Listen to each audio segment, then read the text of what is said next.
খাসি Mandarin কত সুন্দর, এই ছোট্ট গাছে কত সুন্দর হয়েছে দেখুন। খাসি ম্যান্ডারিন মেঘালয়ের একটি বিখ্যাত একটা ভ্যারাইটি খাসি ম্যান্ডারিন।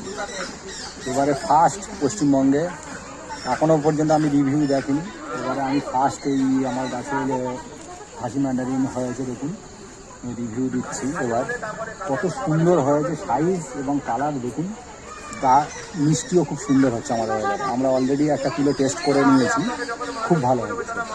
আর গাছের ফলন দেখুন, ছোট্ট একটি গাছে ফলন কত সুন্দর, সব ফলন দেখুন, দারুণ একটি ভ্যারাইটি দেখুন দেখুন কত সুন্দর হয়েছে। অরেঞ্জ মেঘালয়ের এই ভ্যারাইটি মেঘালয় থেকে এসছে, দারুণ একটি ভ্যারাইটি। আর ফলনও দুর্দান্ত আমাদের এই পশ্চিমবঙ্গের ওয়েদারে। খাসি ম্যান্ডারিন এই পাশেও কিছু হয়েছে, আরও আমরা কিছু তুলে নিয়েছি এই গাছ থেকে, হারভেস্ট করে নিয়েছি অলরেডি। কত সুন্দর।